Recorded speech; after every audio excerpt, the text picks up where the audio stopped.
Halo guys, ketemu lagi di serial Turki yang baru berjudul Gesenin Ukunda. Jangan lupa subscribe channel ini ya, supaya bisa terus mengikuti serial berikutnya. Majid ditegur oleh manajer bank karena terlambat datang, karena dalam perjalanan supir taksi menabrak anjing dan Majid harus membawa anjing itu berobat. Manajer bank berkata, Majid bekerja untuk bank, bukan untuk orang lain. Majid berkata, apakah Handan masih berpacaran dengan Vedat? Handan bilang kali ini Vedat akan bercerai. Handan mengajak Majid pergi ke Tarologis. Tarologis berkata Majid menutup diri dari semua orang. Majid seperti binatang yang terluka, tapi tak seorang pun yang akan menolongnya. Hanya Majid sendirilah yang bisa menyelamatkan dirinya sendiri dengan menolong orang lain. Jika Majid ingin pergi ke suatu tempat, pergilah ke sana. Majid akan bertemu seseorang yang sangat penting di sana. Apapun yang dilakukan Majid, Majid tetap tidak dapat selamat. Orang ini akan menjadi nasib Majid. Hati Majid akan mengalami kepahitan, tetapi akan berdegup kencang pas bertemu dengannya. Orang yang bakal bertemu dengan Majid sama terlukanya dengan Majid. Luka orang itu lebih dalam daripada luka Majid. Majid akan berpelukan satu sama lain. Orang itu sedang menunggu Majid. Majid merinding mendengar penjelasan Tarologis. Esok harinya, di kantor, Majid memanggil Esra untuk memberitahu apa yang terjadi padanya, supaya Majid dapat menolong Esra. Esra bilang suaminya sakit. Esra menjaga suami dan anaknya. Esra tidak mau kehilangan pekerjaan. Esra ingin pindah dari departemen ini tanpa merusak hubungannya dengan yang lain. Majid mendatangi Sadi dan mengatakan Esra telah dilecehkan. Esra tidak boleh dipaksa bekerja dalam situasi seperti itu. Sadi malah menegur Majid.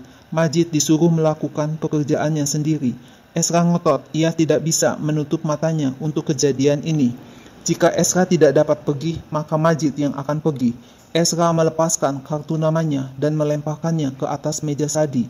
Majid akhirnya mengundurkan diri bekerja di bank. Setiba di rumah, ibunya ngomel mengapa Majid melakukan hal ini tanpa berpikir hanya untuk kepentingan wanita lain. Majid bilang ia melakukan ini bukan untuk orang lain, tapi untuk diri Majid sendiri. Ibu Majid mengatakan mengapa Majid bertingkah seperti ibunya adalah musuh. Majid bilang ia akan pergi ke Istanbul dan ibunya akan mendukungnya. Majid pergi karena ia merasa tercekik di sini. Majid akan pergi untuk menyembuhkan dirinya, tapi nantinya akan bermanfaat untuk ibunya. Setiba di stasiun kereta api, ada seorang pria yang ingin berkenalan dengan Majid.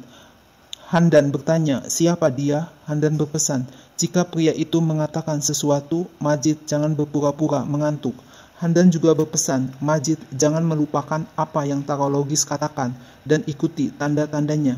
Majid memeluk Handan dan mengucapkan say goodbye. Tanpa diketahui Majid, laki-laki itu memfoto gerak-gerik Majid. Selendang merah Majid tertinggal di lantai sewaktu mau naik kereta api. Majid bertemu lagi dengan pria yang ingin berkenalan dengannya. Laki-laki itu memberi kartu nama kepada Majid. Laki-laki itu bernama Ahmet Isik. Ahmet mempunyai perusahaan besar yang terkenal dan hidup di Amerika selama beberapa tahun dan baru datang 1 bulan lalu. Majid tidak memberitahu namanya kepada Ahmet. Ahmet hanya memandang Majid dengan tersenyum. Majid bilang, berapa lama lagi Ahmet memandangnya seperti ini? Ahmet bertanya, apakah boleh mengambil foto Majid? Karena Ahmet senang menangkap sesuatu yang indah dengan kamera. Akhirnya Majid memberitahukan namanya kepada Ahmet. Tak lama Majid menemukan selendang merah menggantung di pintu. Majid bertanya mengapa Ahmet menggantungkan selendangnya di pintu, tidak langsung diberikan kepada Majid. Ahmet ingin Majid memikirkan dia sebelum tidur. Setelah tiba di Istanbul, Majid diantar oleh Ahmet ke hotel dan Ahmet mengajak Majid untuk makan siang. Tapi Majid cuek saja, tidak menanggapinya. Setiba di hotel, Majid menelpon Ahmet, menanyakan tasnya yang tertinggal di mobil, karena ada barang yang sangat penting. Ahmet menyuruh Majid datang makan malam untuk mengambil tasnya yang tertinggal. Majid berkenalan dengan Sarah, herbalis. Majid diundang Sarah ke rumahnya, dan Majid mengatakan ia mempunyai satu bakat, yaitu menolong orang supaya merasa lebih baik. Sarah bertanya, sejak kapan bakat itu ada? Semenjak kecil dalam kecelakaan mobil. Kadang-kadang Majid merasa sulit ketika berjalan, seperti ada sesuatu di wajahnya, dan Majid berusaha untuk melepaskannya. Majid bercerita kalau ia satu kereta api dengan Ahmet Isik. Sarah bilang keluarga Isik sangat kaya. Mereka 3 bersaudara dan Ahmed anak kedua. Orang tuanya bercerai dan anak-anaknya tinggal bersama ibunya, Beren. Ahmed sangat dekat dengan ibunya, sedangkan anak yang ketiga, Cihangir, adalah anak yang aneh. Cihangir adalah anak yang terburuk di dalam keluarga. Anak pertama, Kasim Isik, sangat terkenal. Keluarga Isik sangat membingungkan. Sarah menyarankan agar Majid lebih baik menjauh, karena keluarga Isik adalah masalah besar nantinya buat Majid. Majid janjian bertemu dengan Ahmed dan akan menjemput Majid di hotel.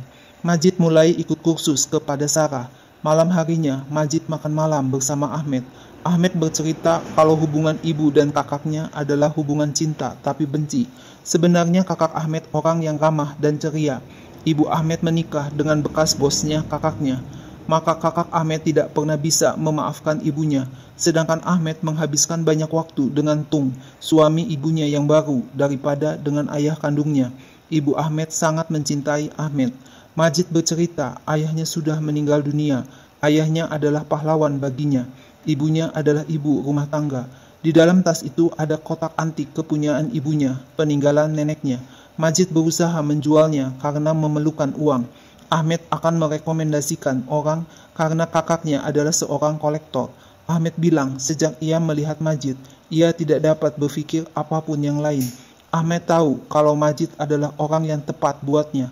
Ahmed tidak pernah mengalami hal seperti ini. Ahmed memegang tangan Majid, tapi tiba-tiba datang Sera. Ahmed mengenalkan Sera kepada Majid. Sera berkata ia adalah mantan tunangan Ahmed.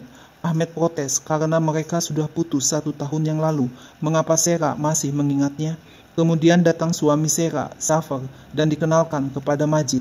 Dalam perjalanan pulang mengantar Majid, Ahmed menerima telepon yang memberitahu kalau ibunya mendapat serangan jantung. Akhirnya Majid ikut pergi ke rumah sakit. Dokter mengatakan kondisi Beren stabil. Majid izin pulang dan minta supaya Ahmed tetap tinggal di rumah sakit. Sesampainya di lift, Majid melihat Kasim kesakitan. Majid akan memanggilkan dokter untuk Kasim, tapi Kasim menolaknya. Majid menolong Kasim dan berkata kalau Kasim mempunyai panic attack.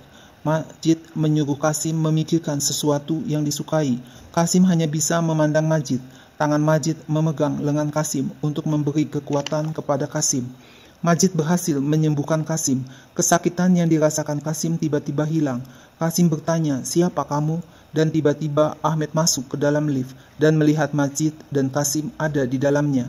Ahmed mengenalkan Majid kepada kakaknya, Kasim. Sesampainya di rumah, Majid memberitahu Sarah kalau ia sudah bisa merasakan bakat yang ada di dalam dirinya. Majid sudah bisa menyembuhkan penyakit panik attack-nya Kasim. Pagi harinya Ahmed menelpon Majid memberitahu tempat penjualan barang antik. Majid mengikuti kursus yang diadakan oleh Sarah. Sepulang kursus tiba-tiba Majid disapa oleh Kasim.